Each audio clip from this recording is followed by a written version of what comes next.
one of the finest Christian men I've ever met in my life. So our prayers, mine do, y'all's do, our support continues, and we'll continue to go out with Terry. It's going to be a few days recovering, but he'll be fine. Terry and his wife has a long road ahead of them. I'm going to ask that you not stand in a moment of silence, but stand in a moment of personal prayer and ask the Lord to raise him up, him and his family in spirits, and a quick recovery for Terry. Both chambers send well wishes to the former House Appropriations Chair, Terry England, as he recovers from a heavy machinery accident on his farm in Barrow County. Good evening and welcome to Lawmakers. I'm Donna Lowry in Atlanta. Terry England is currently Chief of Staff for Speaker Burns, and we'll have more on his accident and recovery coming up. Georgia's immigration crackdown continues to spark debates. On the show, senators weigh in on detention policies from both sides. We'll also hear a senator's personal story about how Hurricane Helene changed his home for generations to come. And in November, voters approved Amendment 1, the homestead exemption, and by about 63%. It essentially ties home values to the inflation rate. Last session, lawmakers approved putting the measure on the ballot to try to keep voters from dealing with large tax bills. Tonight, we'll learn how the new law is playing out in Georgia's communities. But first, let's get the latest from the Gold Dome from our Capitol reporter, Sarah Callis. Hi, Donna. It was a busy day in the Senate and a late start in the House on day 14. 4 bills were voted on in the Senate today. SB 8 would clean up code in existing law to allow juvenile court judges to issue arrest warrants, just like other judges in the other court systems can. Senate Bill 23 would increase the amount of funds that the Georgia Employee Retirement System could invest in alternative investments, raising the limit from 5% to 10%. What happens if they take the money and when they invest it and the folks belly up, who's going to have to pay the difference in? It's a great question, Senator. Thank you for bringing it up. It's really no different, though, than if you invest in the stock market. Sometimes stocks fail, and the goal is to have a balanced portfolio, and I have very good confidence and trust that the folks that are managing those funds are picking safe and secure investments, nothing that's too far out there to do that. This just gives them another tool in their toolbox. And good news if you have recently received some bad news from your insurance company about your homeowner's policy. SB 35 would require a 60-day notice about any type of non-renewal of your policy. That doubles the current notice time of 30 days. And SB 6 would allow authorities to test controlled substances to see if they have been adulterated in any way. Now there's a non-opioid drug called xylazine. It's a horse tranquilizer, commonly known as Tranq, that's causing harm to Georgians and deaths. There's a wide range of other adulterants and even industrial chemicals that are harming Georgians, and it's not known what the next adulterant or street drug will be, whether opioid or not. This bill simply broadens the bill that we passed previously to include tools like xylazine test strips and tests for other adulterants. All 4 bills were overwhelmingly passed. Some senators continued the day with a press conference to advocate for more funding for public schools. Senator Jason Estevez spoke about his bill, SB 128, which would add $2 billion of funding for schools in low-income areas. Schools struggle to meet modern demands. Teachers who are already not paid enough spend their own money for supplies. And in rural districts across this state, they face shrinking budgets unless they raise money through property taxes. As a former middle school social studies teacher, I constantly found myself thinking about how to remove barriers for my students. This antiquated funding formula shouldn't be one of those barriers. On the other side of the Capitol, the House convened later in the day. They began the afternoon by praying for a former member and Speaker Burns' Chief of Staff. Thank you, God, for blessing us. What a good man like Terry England. Help guide our thoughts and our actions, Lord, in so many different ways. And we ask your presence be with him and with Cindy as he recovers. Bring him back, Lord, at the next appointed time as you would have him to be here with us. We miss him and we love him.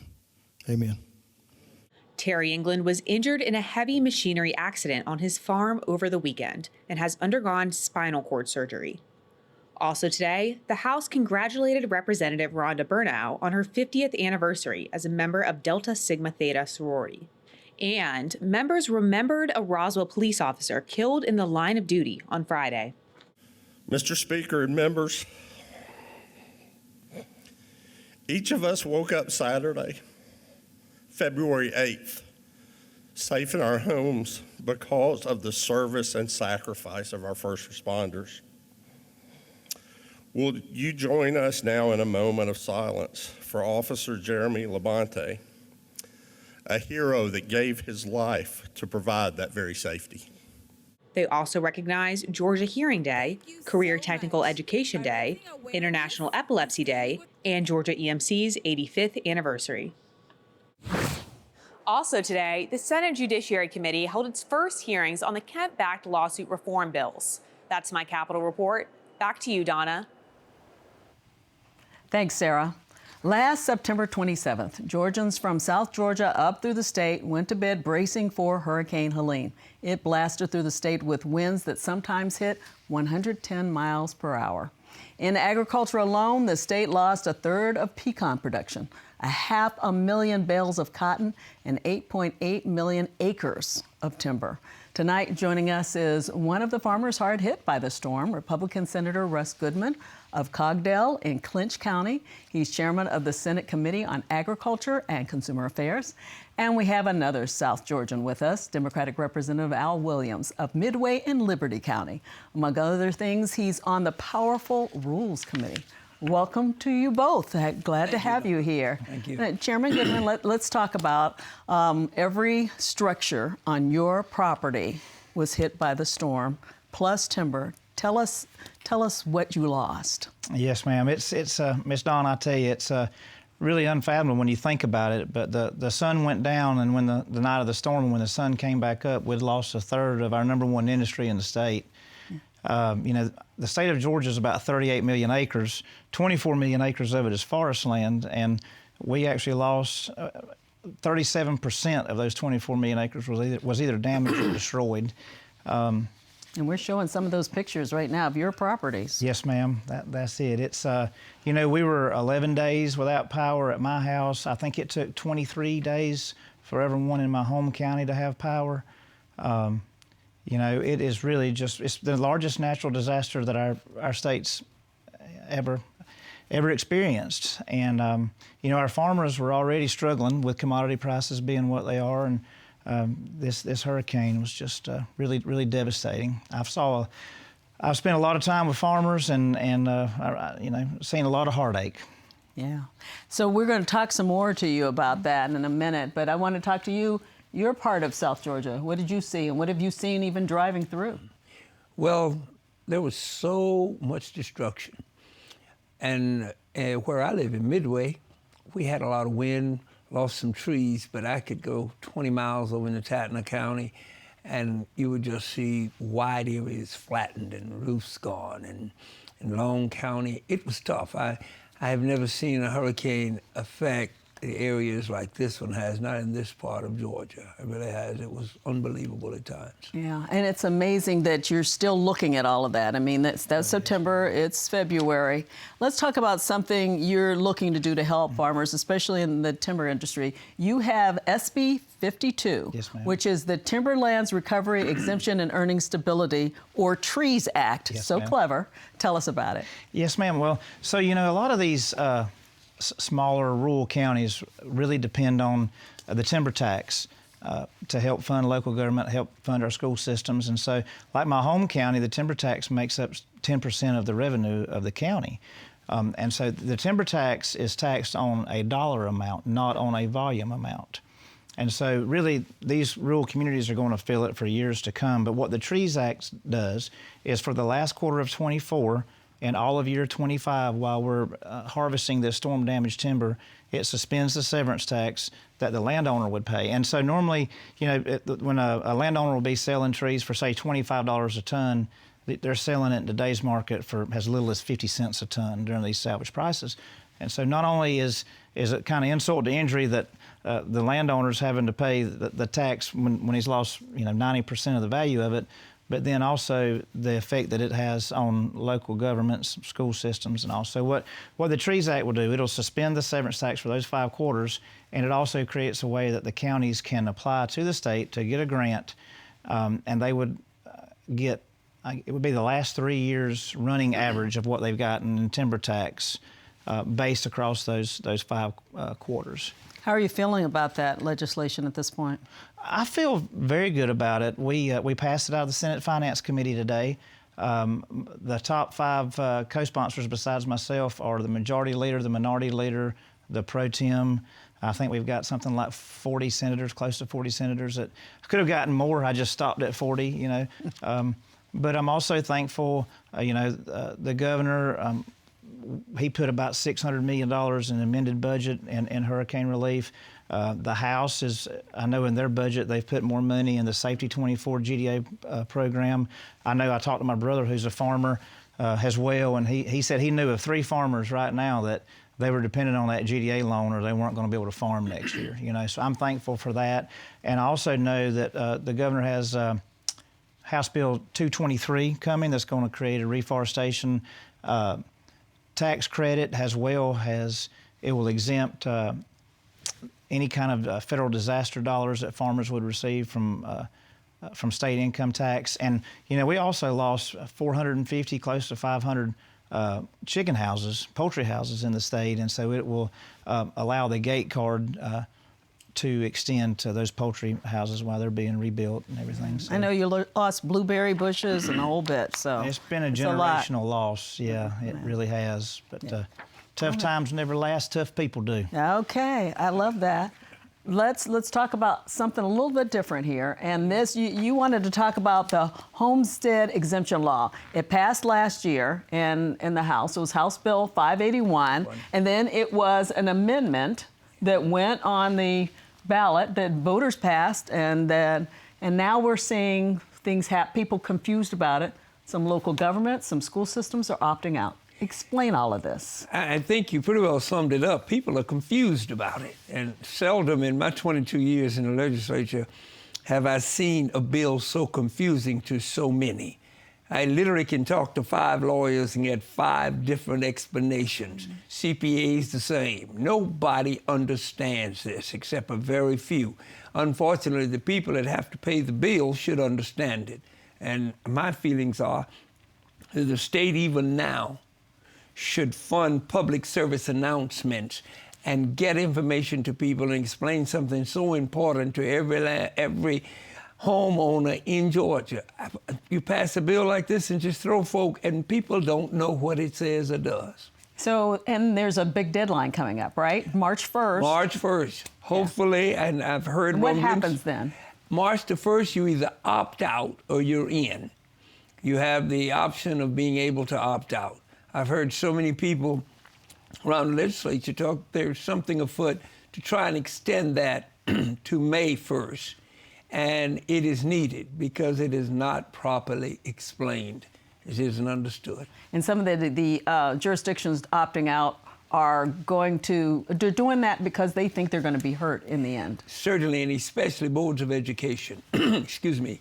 But they think that they can't make up the difference in what it's going to cost them. You have that on one hand. On the other hand, you have homeowners saying, we got to have relief.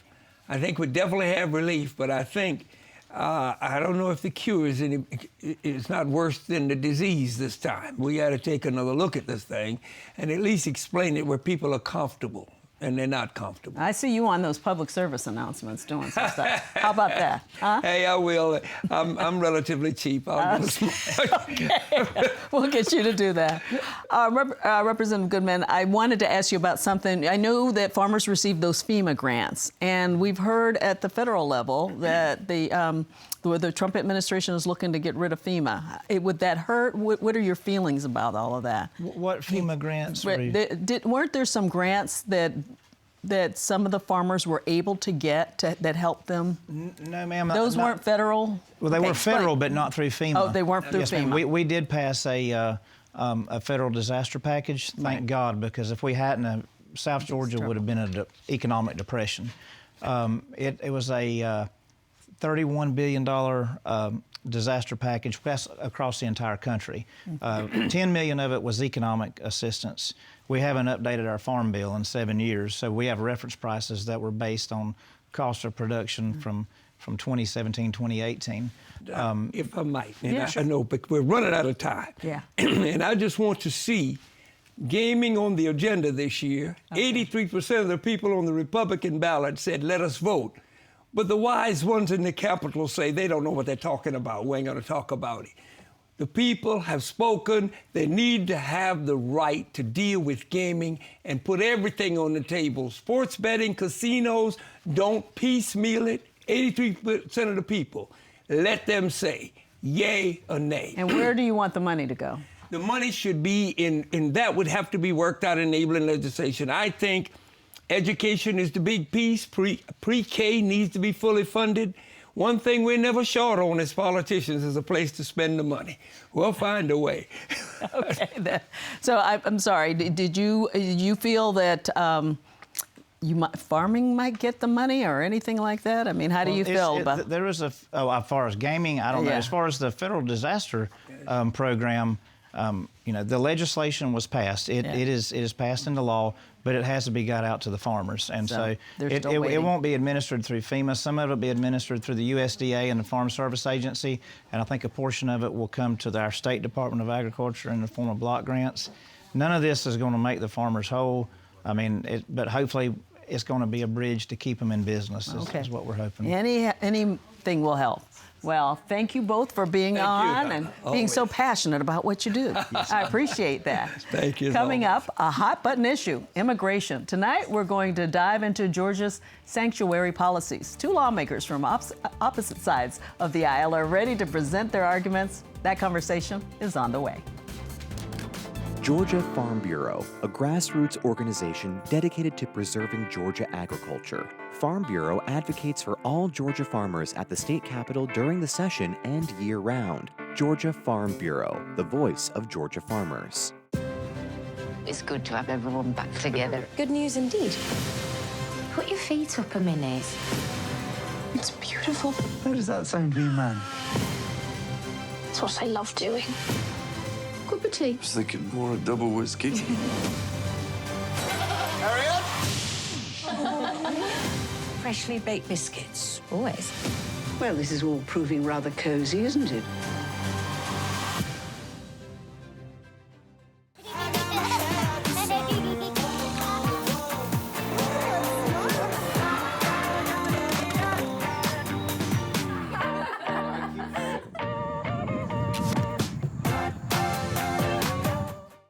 Understanding the past gives a sense of the future.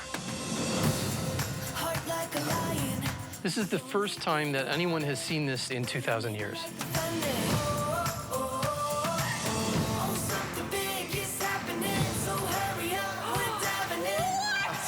This is amazing.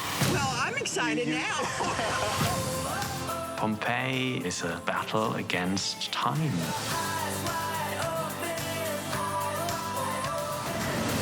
You think I'm joking, but look at this. It did really happen. Don't let anybody tell you who you are. History teaches us to honor the past. When you look back, you're like, wow, that was pretty special. This is something that's actually altering the course of history. You're charged with keeping these stories alive.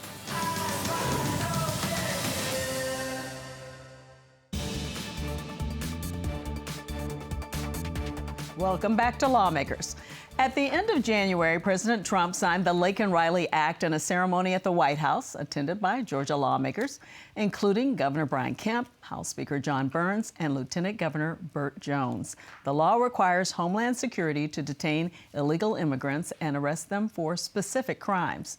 Tonight we're going to talk about immigration with our guests. First, Republican Senator Marty Harbin of Tyrone and Fayette County. He chairs the Government Oversight Committee and is vice chair of both the Insurance and Labor and Retirement Committees. And Democratic Representative Nabila Islam Parks of Duluth. Her committees include Senate Veterans, Military, and Homeland Security, that committee, so a lot to it. Welcome to you both to Lawmakers. I'm going to start with you, Chairman Harbin. We've seen deportations and raids in Georgia taking place throughout the state. You would like to see the state prohibit immigration sanctuary cities or the policies that exist. Talk about that a little bit. Well, let's talk about what we've seen and what it does to our culture as a whole. The first thing that we see at the legal issue of people coming in that don't belong here is the use of our education systems. Right now, our schools are having to bring people in who have many times don't speak the language. These are local schools having to take that cost in. The health care issue is the other issue that's affecting us. Health care is a major crisis right now. If we look at just the hospitals we see locally in Pala, the federal law says you can't turn anybody down. I had someone call me the other day just to complain. They'd spent 8.5 hours in the emergency room trying to get service. When you have 11.5 million people that have come across the border over the last 4 years, it's put a great effort or a great taxing upon our own system to take care of the people that really pay the bills from that standpoint. So I think this is that we've got to realize that we've got to deal with the issues, and if they've broken the laws, we need to deal with that. And I know that's hard on some people, but it's a part of being legal or not being legal in that respect. I know that there is a bill that you're part of that a lot of senators have signed. I don't think there's anything similar in the House, but I wanted you to respond to what he's talked about. Undocumented folks in this state work jobs, including, they'll work as a nanny, they'll work as a gardener, they work everywhere. They support our economy. They pay taxes. Their children go to our schools with our children. They are just as American as I am, and they should be given the opportunity to a pathway to citizenship.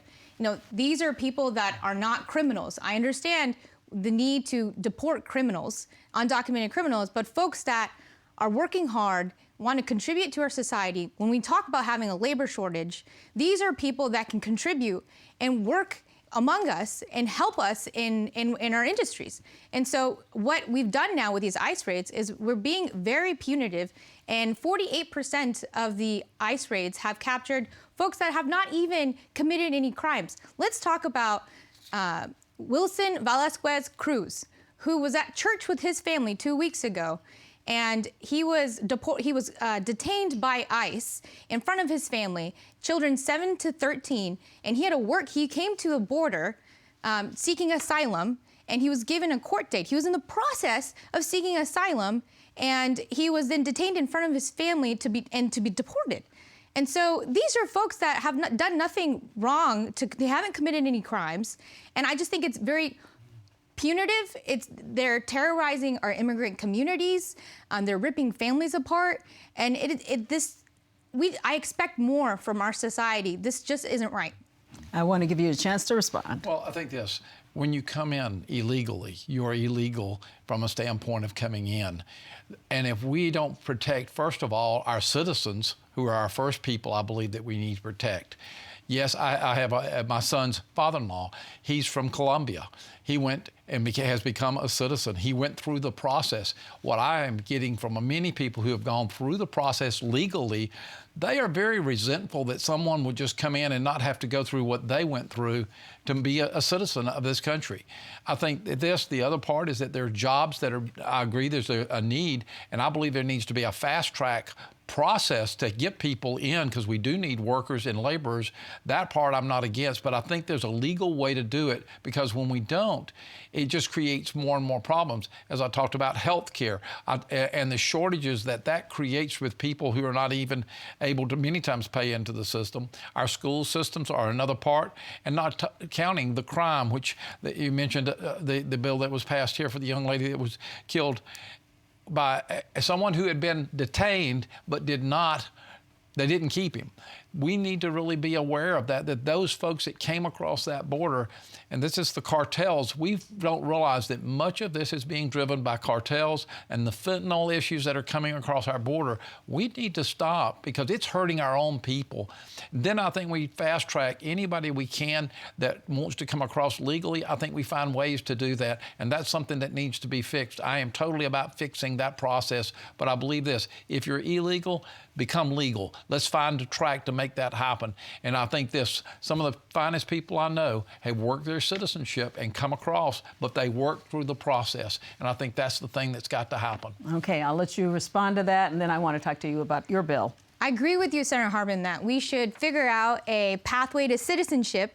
And that's why I hope to see from the Trump administration that they do something like that, but that's not what we've seen. They've shut down asylum claims. They're going around deporting people that haven't even committed crimes. They're terrorizing our communities. And it's just really sad to see that we are going after families and ripping them apart instead of trying to figure out a path to citizenship. Poll after poll show that Americans don't agree about ripping families apart. They want there to be a path to citizenship, and for DACA recipients to have a path to citizenship. And so I think overwhelmingly, we both agree from, Republican and Democrats that there should be a path to getting legal citizenship in this country. Okay.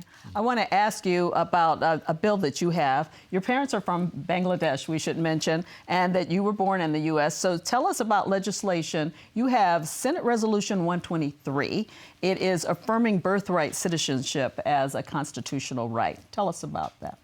So as we know, President Donald Trump tried to end the right to ban birthright citizenship in this country, which has been part of our Constitution. The Citizenship Clause of the 14th Amendment overturned the Dred Scott decision that said African Americans could not be citizens. If you were born on this soil, you are an American citizen. In 1898, the United States versus Wong Kim Ark said if you're the children of immigrants, you are a U.S. citizen. This has been a foundation of our Constitution in American society for over a century. And now we are trying to say, well, if your parents are non-citizens, you are no longer an American. What makes you American is not the blood in your veins. It is the commitment to making this country great and being committed to equality and justice. And so I think what he's doing is extremely discriminatory and unnecessary. Your thoughts on birthright citizenship? Well, I understand her position as far as what's going on there. I think the thing about it is we've had about 11.5 million people come across our border, which is more than the state of Georgia. And we look at those that have come across, and it's run that way for about 4 years. How do we've got to balance that back out, I believe, and we need to make pathways as far as that portion. The birthright issues, I'm not as much on as far as that. That's something that I've not done as much studies on. But I think what we're dealing with here is our own citizens, is making sure that we care for our own people first. And that I believe that. And then we look at the other ways to bring people in from that standpoint. But for instance, I believe this is that when we see this, my son's father-in-law became a citizen. He had to do a citizenship test. He knows about government. He knows about the process. And one of the things that's missing, if we do not teach them the rights that they have under the Constitution, they are missing a whole piece of citizenship, of being Americanized and normalized here. The teacher that I was talking about with students, she says, none of my students that she had in her class spoke English, had to find someone to teach them another language. We've got to address some of those immediate things that have been going on for the last 4 years, and we've got to address some of those if we're going to address the problems that have occurred. And I feel from that standpoint, but I was proud of my son's father-in-law when he went through the process and he talked about what he had to do to become a citizen. And he was so proud the day that he went and swore an oath and went through the process. And I think that's something to be said for those people who did it the right way, not to just degrade what they did. We need to find a fast track, but to allow them to do that. Okay, I'm sorry, but that's going to have to be the final on that. I appreciate you both being here and talking about this, and we'll keep up with it, of course. Thank you. Thank you that so much. does it for Lawmakers today. We'll be back tomorrow with the lawmaker who has a bill to ban cell phones from Georgia K-12 classrooms. Have a great night.